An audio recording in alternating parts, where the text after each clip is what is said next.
جی تو میں بتا رہا تھا 13واں ادب دعا کا سبحان ربی الاعلی الوہاب سے دعا کو شروع کرے، دعا کی اسٹارٹنگ کریں، کیونکہ سلمہ بن اکوع رضی اللہ تعالیٰ عنہ صحابی رسول ہے، وہ فرماتے ہیں کہ میں نے آپ صلی اللہ علیہ وسلم کو ہر دعا کے شروع میں یہ الفاظ کہتے ہوئے سنا، سبحان ربی الاعلی الوہاب۔ اسی طریقے سے شروع اور آخر میں درود شریف بھی پڑھنا ہے۔ حضرت علی رضی اللہ تعالیٰ عنہ نے فرمایا آپ صلی اللہ علیہ وسلم اور آپ صلی اللہ علیہ وسلم کی آل یعنی اولاد پر درود شریف بھیجنے تک ہر دعا رکی رہتی ہے۔ اسم اعظم کے ذریعے سے دعا مانگ، اسم اعظم کے ذریعے سے مانگے جانے والی دعا قبول ہوتی ہے۔ اب اسم اعظم ہے کیا؟ اسم اعظم، اسم کے معنی نام کے آتے ہیں عربی میں، اور اعظم کے معنی بڑے کے آتے ہیں۔ اسم اعظم اللہ تبارک و تعالیٰ کے 99 ناموں میں سے یا اللہ تعالیٰ کے تعریف اور اس کی توحید بیان کی جانے والی آیتوں میں سے کسی آیت کے ذریعے سے دعا مانگی جائے تو اللہ اس دعا کو قبول فرماتا ہے، اس کو اسم اعظم کہتے ہیں۔ اسم اعظم کون سا ہے، اس کو فکس کرنا، اس کو متعین کرنے کے سلسلے میں بڑا اختلاف ہے، لیکن زیادہ صحیح بات تو یہ ہے کہ اسم اعظم اللہ تبارک و تعالیٰ کے ناموں میں پوشیدہ ہے، چھپا ہوا ہے، فکس کے تعین کے ساتھ اس کا کسی کو علم نہیں۔ لیکن زیادہ تر علماء کی بڑی جماعت نے، جس کو جمہور علماء کہتے ہیں، علماء کی بڑی جماعت کوئی فیصلہ کرے تو اس کو کہتے ہیں، جمہور علماء کہتے ہیں کہ اسم اعظم لفظ اللہ ہے، لفظ اللہ اسم اعظم، یا اللہ۔ اور میں تو اس طریقے سے دعا مانگتا ہوں، میری دعا تو شاید یوٹیوب پر بھی پڑی ہوئی ہے، الرحمن یا اللہ، الرحیم یا اللہ، الملک یا اللہ، الخالق یا اللہ، الباری یا اللہ۔ میں اللہ کے تمام بڑے ناموں کو لیتا، آپ کے اللہ کے جو صفاتی نام ہیں 99 ان کو پڑھتا ہوں، اور ہر نام کے بعد یا اللہ کہتا ہوں۔ تو اللہ، لفظ اللہ جمہور علماء نے کہا یہ اسم اعظم ہے۔ اسم اعظم کی تعین میں دوسرے علماء کے قول بھی ہیں، بعض نے کہا یہ آیت کریمہ بھی اسم اعظم ہے، لا الہ الا انت سبحانک انی کنت من الظالمین، یہ بھی بعض علماء نے کہا یہ ہے اسم اعظم۔ بعض علماء نے لکھا ہے کہ اللہ تبارک و تعالیٰ کا اسم اعظم ان دو آیتوں میں سے کوئی ایک ہے جس کو اللہ نے چھپا رکھا ہے۔ وہ کون سی دو آیتیں؟ الف لام میم اللہ لا الہ الا هو الحی القیوم، اس ایک آیت ہے، اس پوری آیت کو پڑھ لو تو اسم اعظم آپ کو اسم اعظم کے ذریعے سے دعا مانگنے کا ثواب حاصل ہو جائے گا۔ دوسری آیت ہے وَإِلَٰهُكُمْ إِلَٰهٌ وَاحِدٌ لا الہ الا هو الرحمن الرحیم، یہ بھی کیا ہے اسم اعظم والی دوسری آیت۔ ان الفاظ کے متعلق اسم اعظم کا ہونا آپ صلی اللہ علیہ وسلم سے منقول ہے، چنانچہ ترمذی شریف میں ہے، پیارے آقا حضرت محمد مصطفیٰ صلی اللہ علیہ وسلم نے فرمایا ان دعاؤں ان کلمات میں سے کوئی ایک کلمہ اسم اعظم ہے، اللہم انی اسألک بانی اشہد انک انت اللہ، اللہم انی اسألک بانی اشہد انک انت اللہ لا الہ الا انت الاحد الصمد الذی لم یلد ولم یولد۔ یہ بھی اسی طریقے سے اللہم انی اسألک بأن لک الحمد لا الہ الا انت المنان یا بدیع السماوات والارض یا ذا الجلال والاکرام یا حی یا قیوم ان الفاظ کے متعلق بھی یہ کہا گیا کہ آپ صلی اللہ علیہ وسلم نے قسم کھا کر ارشاد فرمایا یہ اسم اعظم ہے۔ اسی طریقے سے آپ صلی اللہ علیہ وسلم نے فرمایا یا ذل جلالی والاکرام، یا ذل جلالی والاکرام کا ورد رکھو۔ تو بہرحال یہ اسم اعظم کے سلسلے میں بات تھی کہ اسم اعظم یہ ہے۔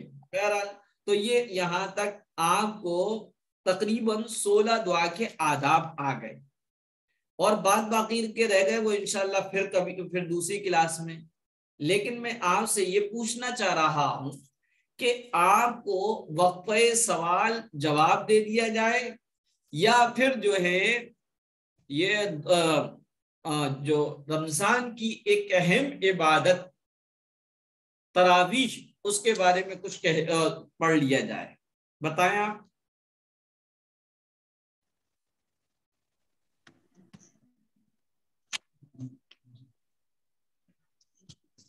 جی تراویح کے بارے میں بتائیں۔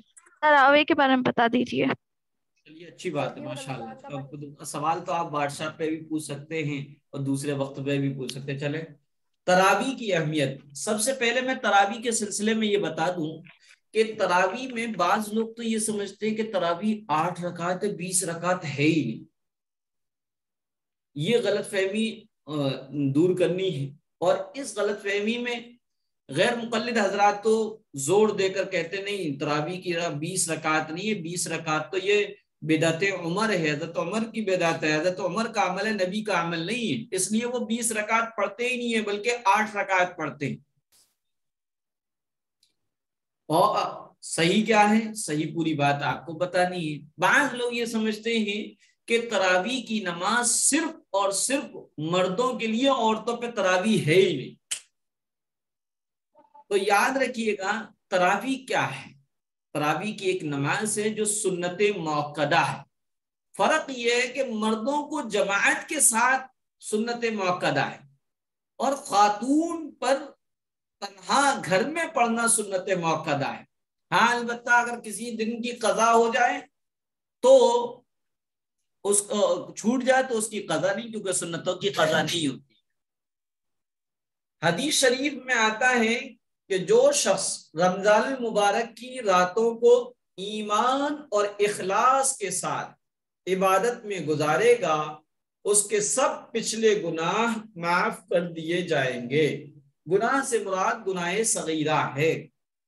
جو شخص بھی رمضان کی راتوں میں ایمان اور اخلاص کے ساتھ عبادت میں گزارے گا، رمضان میں کی راتوں میں عبادت میں گزارے گا، اس عبادت لفظ عبادت سے مراد تراویح ہے، تو اس کے تمام گناہ معاف ہو جائیں گے۔ کون سے؟ گناہ صغیرہ۔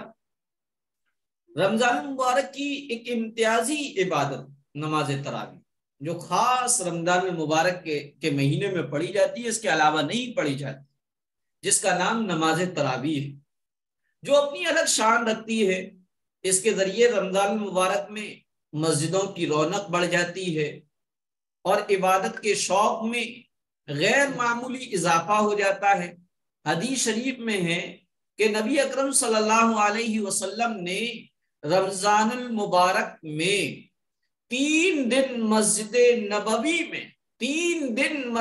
نبوی میں جماعت کے ساتھ نماز تراویح پڑھائی۔ لیکن جب مجمع زیادہ بڑھنے لگا اور صحابہ اکرام رضی اللہ عنہم کے شوق اور ذوق کو دیکھ کر آپ صلی اللہ علیہ وسلم کو یہ خطرہ، یہ اندیشہ، یہ فکر ہوئی کہ کہیں یہ نماز امت پر فرض نہ کر دی جائے، تو آپ صلی اللہ علیہ وسلم نے نماز پڑھانے کے اس سلسلے کو موقوف کر دیا، یعنی روک دیا۔ لیکن آپ صلی اللہ علیہ وسلم رمضان المبارک کی راتوں میں کثرت سے عبادت کا اہتمام فرمایا کرتے تھے۔ جو لوگ قرآن کریم کے حافظ تھے، اور صحابہ بھی حافظ تھے، صحابیات بھی حافظ تھی، حضرت عائشہ رضی اللہ تعالی عنہا ازواج مطہرات، یعنی آپ کی تمام بیویوں کو ازواج مطہرات کہا جاتا ہے، اور امہات المؤمنین بھی کہا جاتا، مومنوں کی مائیں، تو امہات المؤمنین میں سے 3 حافظہ تھیں، حضرت عائشہ رضی اللہ تعالی عنہ، حضرت حفصہ رضی اللہ تعالی عنہ جو حضرت عمر رضی اللہ تعالی عنہ کی بیٹی تھی، اور حضرت ام سلمہ رضی اللہ تعالی عنہ۔ یہ 3 امہات المومنین حافظہ تھیں۔ لہذا جو لوگ یہ کہتے ہیں کہ بچیوں کو حافظ نہیں بنانا چاہیے کیونکہ بچیاں بھول جاتی ہیں اور وہ گرہستی میں پڑھ کے رہ جاتی ہیں، یہ اس کا حل نہیں ہے۔ آپ نے دیکھا ہوگا کتنے بزرگان دین کے واقعات میں سے یہ بات سامنے آئی ہے کہ ان کے بچے جب پڑھنے کے لیے گئے تو وہ حافظ جی ان کو تھوڑا پڑھا رہے تو وہ آگے پڑھتے چلے گئے، کسی نے 10 پارے پڑھ لیے، کسی نے 15 پارے پڑھ لیے۔ پوچھا گیا تو یہ نظر آیا کہ ان کی ماں اس حالت میں جبکہ پیٹ میں بچہ تھا تو وہ یہ پارے ان کو حفظ تھے، وہ روزانہ پڑھتی تھی۔ لہذا قرآن کریم کے پڑھنے کی وجہ سے بچے پر کتنا اثر پڑتا ہے۔ تو جو لوگ یہ کہتے ہیں کہ بچے چاہیں عورتوں کو حافظہ نہیں بنانا چاہیے، بالکل غلط ہے۔ ہاں اس کا دوسرا حل نکالیں، ہو سکتا ہے بچی کی تربیت ایسی کی جائے کہ وہ روٹی ہڈیاں کرتے وقت بھی قرآن کی تلاوت کرے۔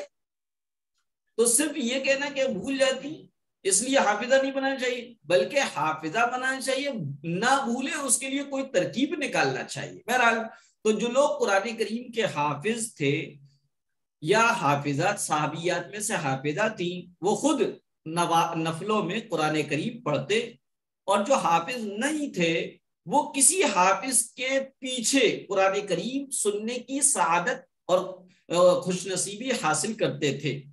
مدینہ منورہ میں ایک بڑے تابعی ہیں، تابعی ان شخصوں کو کہتے ہیں جنہوں نے صحابہ سے ملاقات کی یا کسی ایک صحابی سے ملاقات کی ہو، اس کو دیکھا ہو، اسے تابعی کہتے ہیں۔ بہت سارے ہوں تو ان کو تابعین کہتے ہیں۔ تو مدینہ منورہ کے ایک بہت بڑے عالم ہیں اور تابعی ہیں، طالبہ ابن مالک روایت کرتے کہ ایک مرتبہ رمضان المبارک کی رات میں نبی اکرم صلی اللہ علیہ وسلم مسجد میں تشریف لائے تو دیکھا مسجد کے ایک کونے میں کچھ لوگ جماعت سے نماز پڑھ رہے تھے۔ آپ صلی اللہ علیہ وسلم نے دریافت کیا یہ لوگ کیا کر رہے ہیں؟ کسی نے عرض کیا اے اللہ کے رسول، یہ وہ حضرات ہیں جن کو قرآن کریم میں حفظ نہیں ہے۔ حضرت ابی بن کعب نماز میں قرآن پڑھ رہے ہیں اور یہ لوگ ان کی اقتداء میں قرآن سن رہے ہیں۔ یہ سن کر نبی اکرم صلی اللہ علیہ وسلم نے فرمایا انہوں نے بہت اچھا کیا، اور آپ صلی اللہ علیہ وسلم نے ان کے بارے میں کوئی ناگواری اور ناپسندیدگی کی بات ارشاد نہیں فرمائی۔ تو اس تفصیل سے اتنا تو معلوم ہو گیا کہ دور نبوت میں، دور نبی میں رمضان کی وہ خصوصی نماز جسے بعد میں تراویح کا نام دیا گیا۔ ویسے حدیث میں تو صلاۃ اللیل ہے، لیل کے معنی نائٹ کے آتے ہیں، صلاۃ معنی نماز، صلاۃ اللیل رات کی نماز، تو یہ حدیث میں تو صلاۃ اللیل کے نام سے یہ اس کا نام آتا ہے، لیکن اس میں اس کا بعد میں علماء فقہاء مجتہدین نے اس کا نام نماز تراویح رکھا۔ تو اتنا تو سمجھ میں آ گیا کہ دور نبوی میں یہ رمضان کی خصوصی نماز جس کو اب تراویح کہتے ہیں اور اب اس کا تراویح نام رکھ لیا گیا ہے، یہ یقیناً پڑھی جاتی رہی، اور حضرات صحابہ اکرام اور حضرات صحابیات اس نماز سے بخوبی واقف تھے اور تنہا یا جماعت سے اسے پڑھا کرتے تھے۔ حضرت عائشہ بھی فرماتی ہیں کہ میں نے مسجد نبی میں دیکھا کہ وہ مسجد نمازیوں سے کھچا کھچ بھری ہوئی ہے۔ بہرحال پھر پیارے آقا کا دور ختم ہوا، پیارے آقا اللہ کو پیارے ہو گئے، دور صدیقی آیا، حضرت ابو بکر صدیق رضی اللہ تعالیٰ عنہ کا زمانہ آیا جسے دور صدیقی کہتے ہیں، پھر دور فاروقی آیا، اور دور فاروقی کے ابتدائی زمانے تک یہ سلسلہ چلتا رہا۔